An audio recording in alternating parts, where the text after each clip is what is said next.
5 years. Not one word. Then, where are they? I didn't look up from the calico on my table. Mid-spap. You don't stop mid-spap.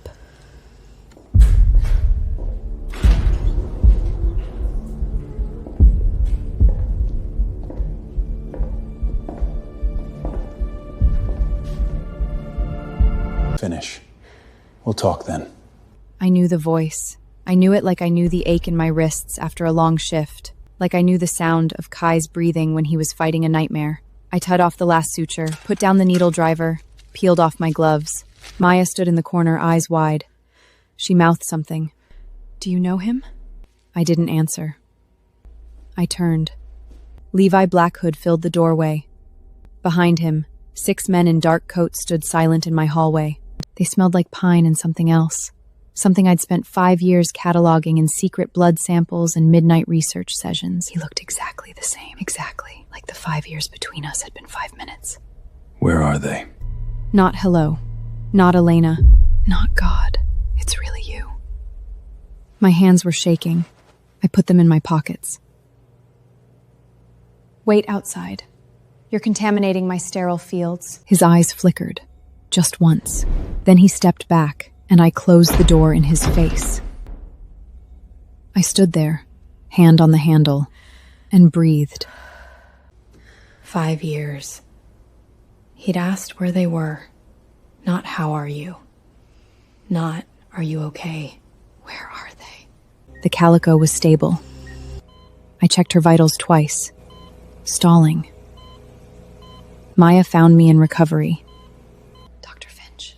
Her voice was barely above a whisper. Those men, they're still in the waiting room. Mrs. Henderson left. She said she'd reschedule. I nodded. Close up early, send everyone home. And you? I'll handle it. She hesitated.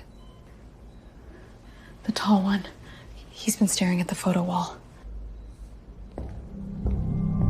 My photo wall, staff pets, clinic events, and one snapshot of Kai and Luna from last Halloween.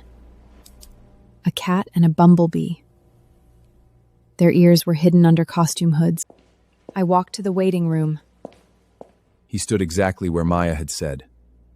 Facing the photo, his men flanked the exits like they expected trouble from a Brooklyn vet clinic. He turned when I entered. They have my eyes.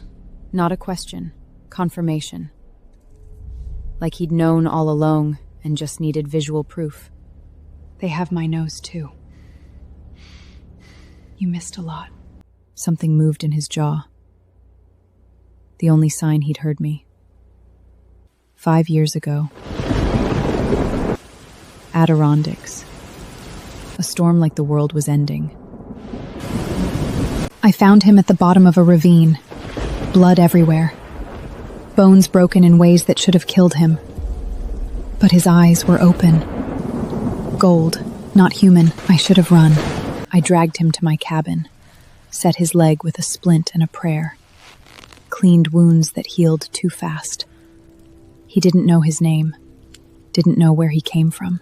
He'd asked on the 3rd night. Fever breaking. Voice raw. Why are you helping me? Because you'd die if I didn't. I need to see them. You need to leave. He stepped closer. His men straightened. I'm not leaving without meeting my children. My children. Not ours. His. That's not your call. It is now. He said it so simply. So certain. Like the past 5 years, my years, their years, were a clerical error. He was finally correcting. I thought of Kai's pointed ears, Luna's midnight crying when the moon was full, the way they both went quiet and watchful whenever a stranger came too close, to our little apartment behind the clinic. They'd never met a stranger who smelled like pack.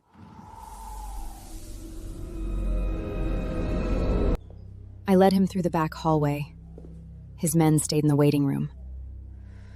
Small mercy. The clinic's rear section was never meant to be a home. It was a storage area I'd converted. 1 bedroom, a kitchenette, a living space the size of some people's closets. Levi's eyes swept over everything. Cataloging. Assessing. The bedroom door was open. Kai sat on the bottom bunk, a picture book open in his lap. Luna was on the floor, crayons scattered around her. They both looked up when we entered. Kai's ears went pointed. It happened fast. 1 second, they were normal 5-year-old ears. The next, they'd shifted. Slightly elongated, faintly furred at the tips. He didn't make a sound. He just slid off the bunk and positioned himself between Luna and the doorway. Luna peeked around his shoulder. Her own ears were still round. She hadn't learned control yet. That was the problem. I wanted to put myself between them. I didn't. I needed to see what he would do. He reached toward Luna's face. She flinched back. They don't know you. They will. Kai's growl was so low I almost missed it. A vibration more than a sound. Kai, it's okay. It wasn't. Luna was staring at Levo with something between fear and fascination. Then she tilted her head. Are you the man in Mommy's phone? The room went still. Are you the man in Mommy's phone? 1 photo of the man I'd known before he remembered who he was. Levo with a crooked smile, squinting into the camera, like he'd forgotten how to pose for one. I'd never told the twins who he was, but Luna found everything. Liuk didn't answer. That's enough for today. I stepped forward, put my hands on Kai's shoulders. His ears flattened slightly at my touch. Levi stood slowly. His face gave nothing away. I'll be back tomorrow. We have a lot to discuss. He walked out. The front door chimed. Then silence. Kai turned in my arms. Mommy? He smells like us. I held him tighter. I know, baby. I know. The knock came at the back door, not the clinic entrance. My door. I was sitting in the kitchenette, tea gone cold, staring at nothing. The twins were finally asleep. Kai had insisted on sleeping in Luna's bunk. Just for tonight, he'd said, but his ears hadn't flattened since Levi left. I opened the door. 2 of his men stood there. Not Levi. Alpha sent us to collect the pups. He's not part of Cincinnati? Tell your Alpha to come himself. He said you'd understand. I understood. I understood that he hadn't even bothered to show up, that sending underlings to take my children was his idea of procedure. That 5 years of waiting, of wondering, of hoping he'd walk back through that door as the man I'd known, it all ended here with a stranger at my back door talking about my children like they were a delivery. Something in my chest went quiet. Not broken. Not shattered. Just off. Wait here, I said. Kai stood in the hallway. His eyes glowed amber in the dark. Behind him, Luna's door was still shut. He'd positioned himself exactly between them and her. He was 5 years old. I walked past him, into the bedroom, and picked up my phone. Heiress answered on the second ring. That thing you've been working on? The frequency modulator? Does it work? A pause. On adult men's? Yes. 3 seconds, maybe less. Why? I looked at Kai, at his tiny fists clenched at his sides, at the way he was already trying to protect his sister from a threat he couldn't name. Good. I need it.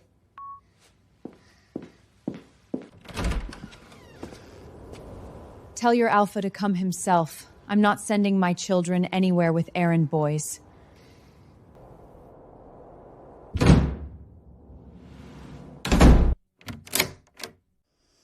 Luna stirred.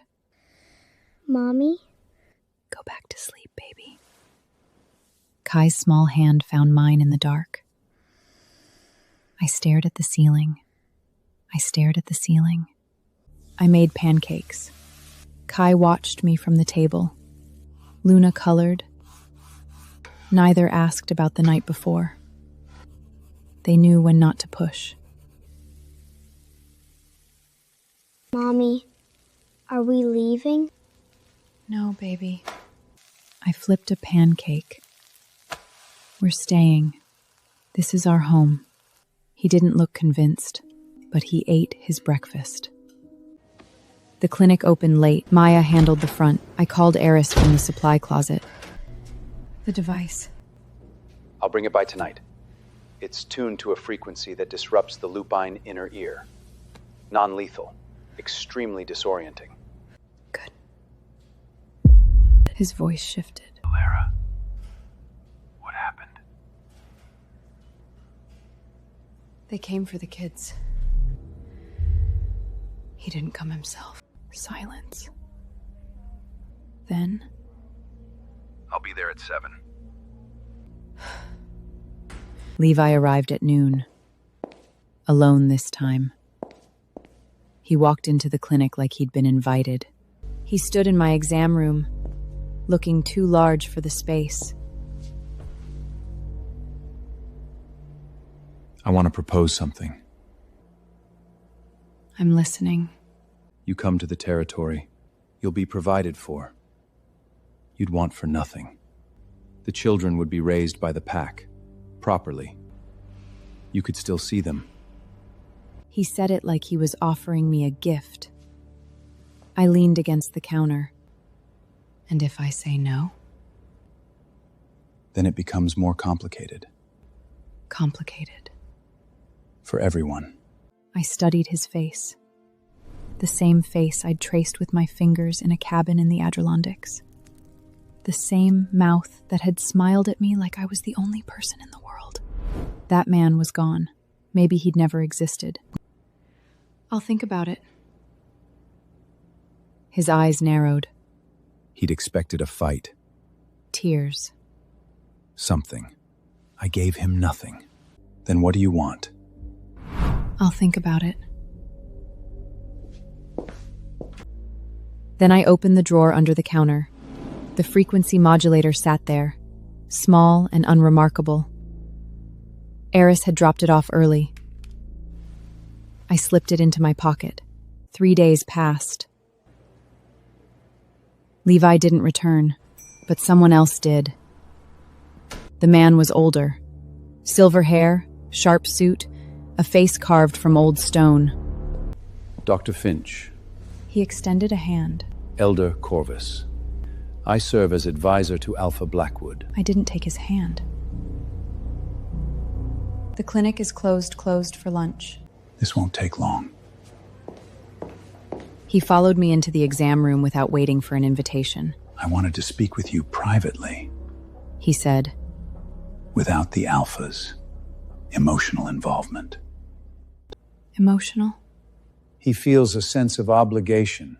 You saved his life. That creates complications. I said nothing. Chorus smiled. It didn't reach his eyes. Let me be direct. You're human. The children are not. They belong with their kind. Take the settlement, Dr. Finch. Disappear. He'll forget you existed in 6 months. They always do. His voice was calm. Reasonable. Like he was explaining a difficult medical procedure to a worried owner. You're just the vessel. Pups adapt. In 10 years, they won't remember your face. My hand was in my pocket. The modulator was warm against my fingers. Thank you for your concern. Corvus tilted his head. I'd surprised him. You're taking this remarkably well. I've had practice. He studied me for a long moment. Then he nodded, straightened his cuffs, and walked out. He found the listening device an hour later. Small, tucked behind the reception desk. I didn't remove it. Instead, I stood near it and said loud enough to be picked up, Maya, I think I might take that settlement. Maya stared at me. I held a finger to my lips. Maybe it's for the best. Mrs. Patterson brought her Taby in for a vaccine booster. She'd been coming to me since before the twins were born. Dr. Finch. She peered. You look tired, dear. Is everything okay? Just busy, I said. I smiled. The smile I'd practiced in the bathroom mirror at 3 a.m. The one that said nothing is wrong. She didn't look convinced. But she let it go. The day passed. Patients came and went. I held the front. I stayed in the back, running tests, writing charts, keeping my hands moving. If I stopped moving, I'd stop functioning. At 6, I closed the clinic. Maya hesitated at the door. Dr. Finch, if you need anything, I'm fine. Go home. I poured myself a glass of water, drank it standing at the sink. Then I went to the twins' room and stood in the doorway. Kai had crawled into Luna's bunk again. Their breathing was soft, synchronized. Luna's hand was curled around Kai's wrist. I pulled out my phone. One photo, the man in the Adirondacks cabin. Levi with a crooked smile, squinting at the camera like he'd never taken a selfie in his life. I'd taken it the morning before he disappeared. My thumb hovered over delete. I pressed it. The screen went blank, where his face had been. I put the phone in my pocket.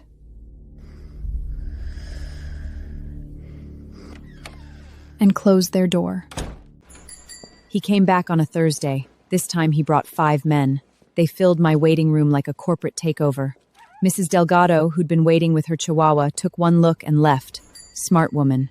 I stepped out of the exam room, peeling off gloves. We're closed. Levi stood at the front. His face was harder than it had been 3 days ago. I've been patient, He said. I've given you time. This ends now. Behind him, his men shifted, waiting for an order. I'm not discussing this here. There's nothing to discuss. He nodded to the blonde one, the same one from my back door. Bring them out. The blonde moved toward the hallway. I stepped into his path. Don't! He looked at Levi. Levi colded. Levo nodded. He took another step. I reached into my pocket and pressed the button.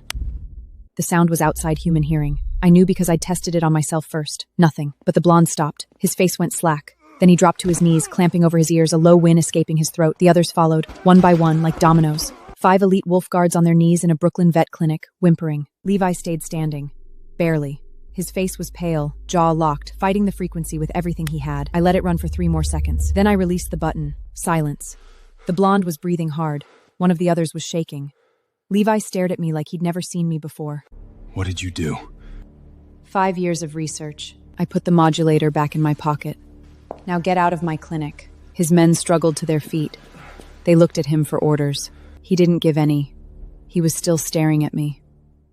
The next time you want to see my children, I said, you come alone. And you ask. I walked past him. One by one, his men filed out. Levi was the last. He paused in the doorway. How long have you had that? Long enough. I closed the door behind him. Through the glass, I watched him stand on the sidewalk, looking back at the clinic. He came alone the next day. I was restocking gauze in exam 2 when the door chimed. Maya's voice, cautious. Dr. Finch, I know. I finished the shelf. Can we talk? I led him to the exam room, closed the door. He didn't sit. Neither did I. How did you do it? He asked. The frequency. Ultrasonic disruption of the vestigial system. Wolves have enhanced inner ear sensitivity. You rely on it for balance, spatial awareness, threat detection. Disrupt it, and you're blind and dizzy. You developed this. Heiress helped. He's a hematologist. He's been studying your kind for years. I paused.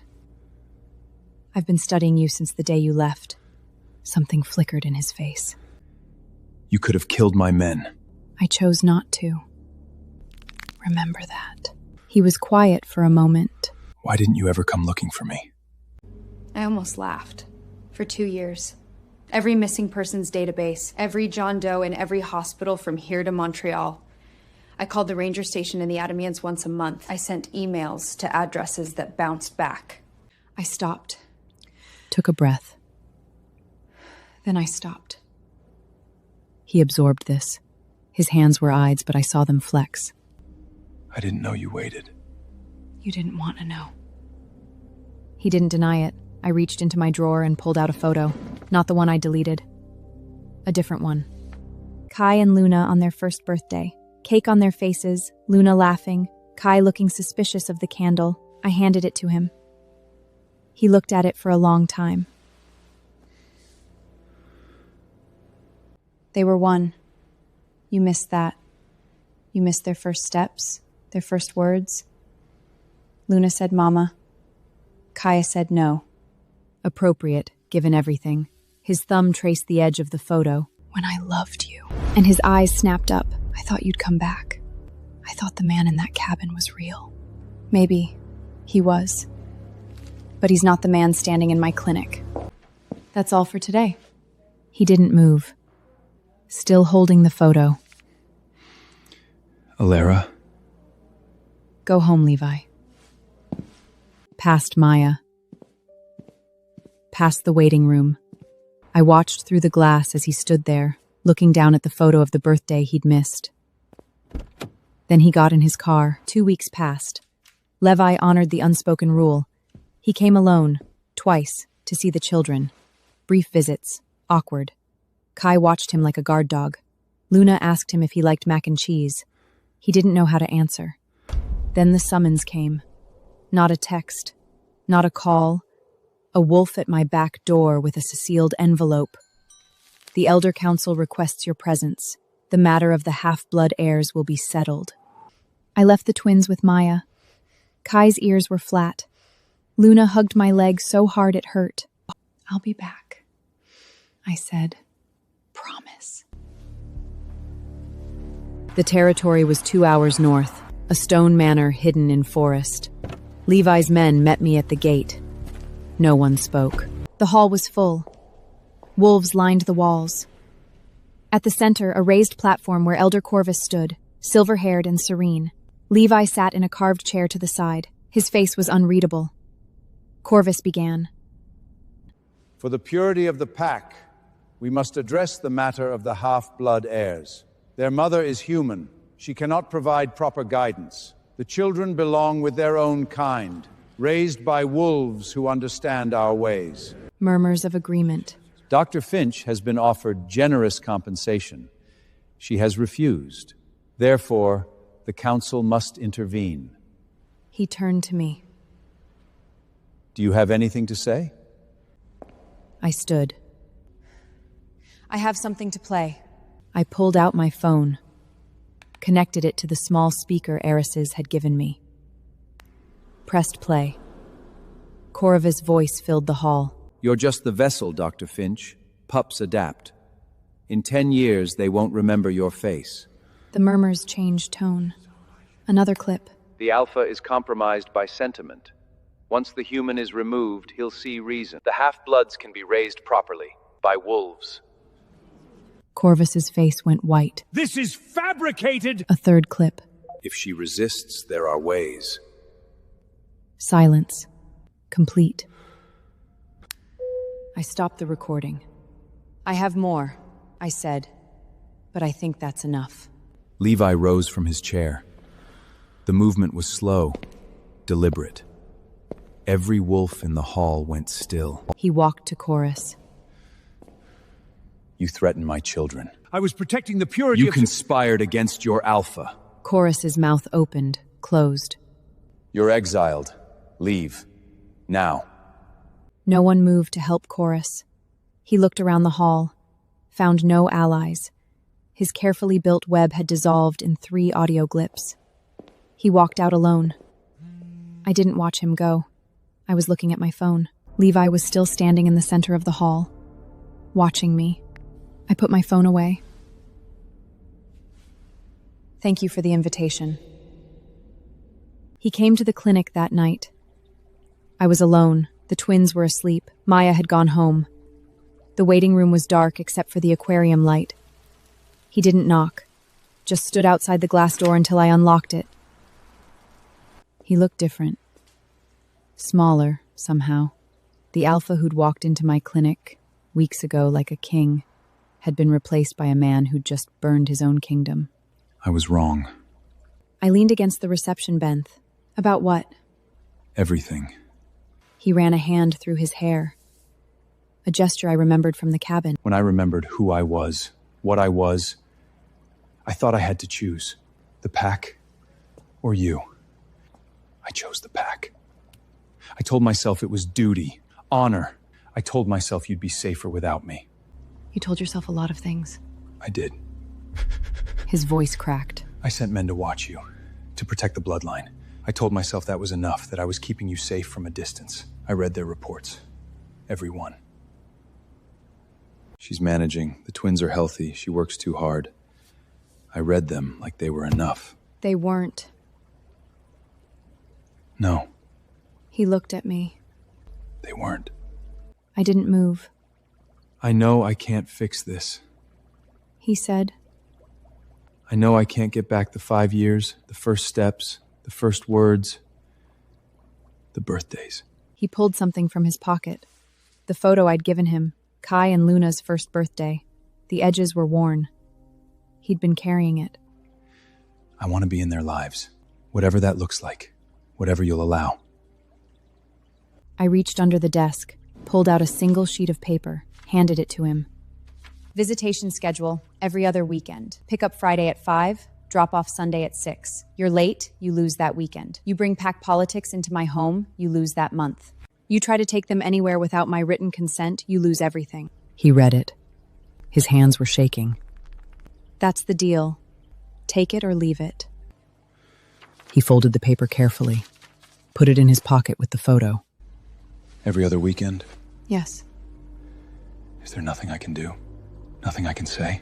I looked at him, this man I'd dragged from a ravine, fed, loved, waited for. The man who'd sent strangers to collect my children like luggage. Understanding doesn't change anything, I said. His face crumpled, just for a second. Then he pulled it back. I did love you, before I remembered who I was. I know. I walked to the door and held it open, but you remembered. He stepped out into the night. I locked the door behind him, watched through the glass as he stood on the sidewalk, one hand in his pocket, touching the photo. Then he walked to his car and drove away. I turned off the aquarium light, went to the back, checked on my children. Kai was awake, watching me.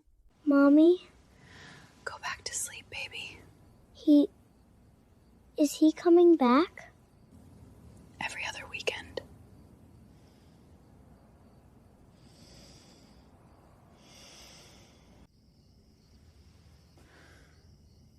I stood in the doorway for a long time.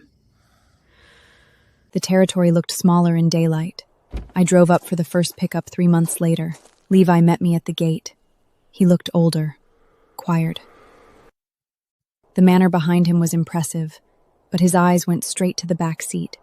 Kai got out first, ears pointed, assessing. Luna followed, clutching a stuffed rabbit. Daddy! He crouched, caught her. Kai hung back, watched. 2 days. Sunday at 6. Levi nodded. Sunday at 6. I kissed the twins goodbye. Luna waved. Kai gave me a look that said, I'll handle this. He was 5. He shouldn't have to handle anything. I drove away. Didn't look back. Sunday came. I waited outside the clinic at 5:50. His car pulled up at exactly 5:58. The twins spilled out. Luna was talking a mile a minute about a deer she'd seen. Kai was quiet, but his ears were relaxed. Good. Levan stood by the car. He didn't approach. I wrote a note. Pickup is at 5. Handed it to Kai. Give him this. Kai ran outside, handed his father the note. Leon read it, folded it, put it in his pocket with the photo and the schedule. The next time Luna came home, she was quiet at dinner. Mommy, Daddy asked me something. What did he ask, baby? He asked if you ever talk about him. I put down my fork. What did you say? I said you don't talk about him. But you kept his picture for a long time. Trust Luna to notice everything. He got sad, she added. But he didn't cry. He just said okay. Kai was watching me.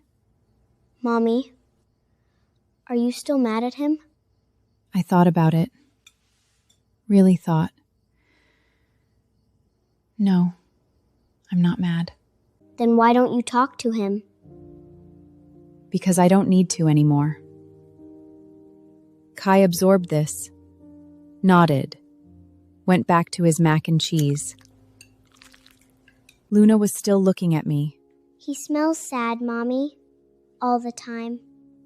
I didn't know what to say to that, so I said nothing, just reached over and wiped the cheese off her chin. The routine settled like dust. Every other Friday, Levi's car appeared outside the clinic at 5. Kai and Luna would run out with their backpacks. Luna always hugged him. Kai always nodded once, serious, before climbing in. I watched from the window. Never waved. Every other Sunday, the car returned at 6. The twins came back smelling like pine and something wilder. Luna chattered about pack life, the wolves who could shift, the forest that went on forever, the way the moon looked different there. Kai said less, but his ears stayed relaxed. Good. Levi never came inside. He stood by the car and watched them run to me. One Sunday in October, Kai lingered at the car. I saw him say something to his father. Levi's face did something complicated. Then Kai ran inside. What did you tell him? That you said pickup is at 5. He was early today. I told him to wait. I looked out the window. Levi was still there, leaning against the car, staring at the clinic door. He always waits. I didn't know that. That night, Luna crawled into my lap while I was reading. Daddy asked if you ever smile. What did you say? I said you smile all the time, just not at him. Trust Luna. She twisted a strand of my hair around her finger. He said okay. Then he looked out the window for a really long time. I kissed her forehead. Time for bed. Heiress stopped by with coffee. We sat in the break room, talked about nothing important. A new Italian place on Atlantic. Whether the clinic should start offering acupuncture. Normal things. You look different. Different how? He shrugged. Lighter. Less like you're waiting for something bad to happen. I thought about it. He was right. Somewhere in the past months, the knot in my chest had loosened. I hadn't noticed until now. Maybe I am. He smiled. Didn't push. That evening, I picked up the twins. Kai had lost a tooth at school. He showed me the gap with solemn pride. Luna had painted a pumpkin in art class. It was more purple than orange. We stopped for pizza. Walked home in the dark. The Brooklyn streets loud and ordinary around us. At home, I checked homework. Gave baths. Read 2 stories. Kissed forehead.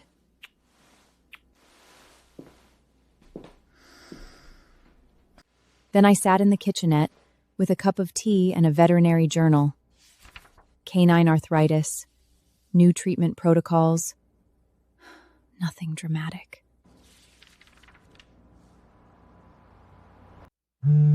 My phone buzzed. A text from an unknown number. Thank you for letting me know them. I didn't respond. I put the phone down and looked out the window. The street was empty except for a parked sedan, dark color, familiar shape. I watched for a moment. Then I turned back to my journal. The waiting was the hardest part. And then one day, it wasn't. It wasn't. The sedan pulled away. I turned a page.